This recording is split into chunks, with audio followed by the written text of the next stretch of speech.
যারা ফুটবলকে ভালোবাসেন, তারা রোনালদোর বিশ্বকাপ বিদায়, নেইমারের এভাবে অলমোস্ট খালি হাতে চলে যাওয়া, এটাকে তারা অবশ্যই ইমোশনালি রিয়্যাক্ট করবেন বা করেছেন, সেটাই স্বাভাবিক।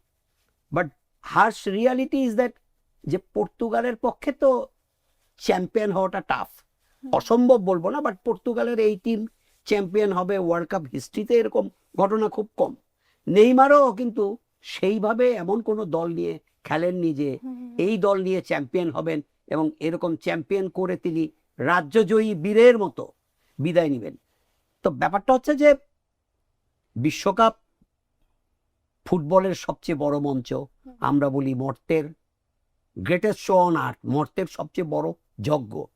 বাট 4 বছর পর পর এই বিশ্বকাপ আমাদেরকে শুধু ভালো ফুটবল উপহার দেয় না, বিশ্ব সেরা দলকে চিনিয়ে দেয় না বা জানান দিয়ে দেয় না, অনেক তারা খসে পড়ে, আবার অনেক তারার অভ্যুদয় ঘটে, আর নতুন নতুন তারারা আসবে, পুরনো তারারা খসে পড়বেন।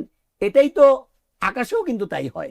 কাজে কাজে আমার কাছে মনে হয় যে এটা রিয়ালিটি হচ্ছে যে এখন রোনালদো নেইমারদের থেমে যাওয়ার সময়, নতুন তারকারা উঠে আসবেন, নতুন কারো কারো পদধ্বনি পাওয়া যাচ্ছে, আরো পাওয়া যাবে, এবং বিশ্বকাপ শেষে দেখা যাবে 3-4টি নতুন তারার দেখা মিলেছে। তো সেটাতেই আসলে ফুটবল বেঁচে থাকবে, আমরা সেই আস্বাদন নিয়েই ফুটবলটা উপভোগ করব। অর্থাৎ রোনালদো নেইমাররা চলে যাবেন, নতুন তারারা আসবেন, তাদের বন্দনায় আমরা মেতে উঠব। অনুভব কথাটা অন্যরকম হলেও সত্য, এটাই জীবন। কবিগুরুর মতো মহাকবিও কিন্তু বলে গেছেন যে পুরনোরা চলে যাবে, নতুনরা আসবে, ওরে নবীন ওরে কাঁচা আমাদেরকে বাঁচা, সোজা কথা। তো গাছেও যদি আপনি দেখেন, অফ সিজনে, বাংলাদেশে ইংরেজি মাস দিয়ে বললেই সবাই বোঝে, জানুয়ারি ফেব্রুয়ারিতে গাছের পুরনো পাতাগুলো, যাদের গ্রামে যাতায়াত আছে তারা জানেন, গাছের নিচে দাঁড়ালেই খসখস শব্দ হয়, পাতাগুলো ঝরে পড়ে, কিছুদিন পরই আবার এপ্রিল নাগাদ নতুন পাতা ওঠে। তো গাছও পুরনো পাতা খসে পড়ে, নতুন পাতার গজায়।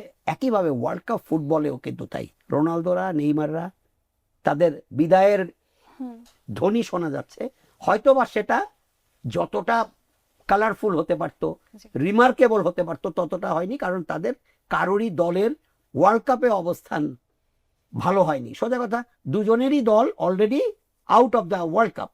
সেদিক থেকে ভক্তরা, অনুরাগী যারা, তারা হয়তো একটু শকড, বাট আমার কাছে মনে হয় দিস ইজ হার্শ রিয়ালিটি।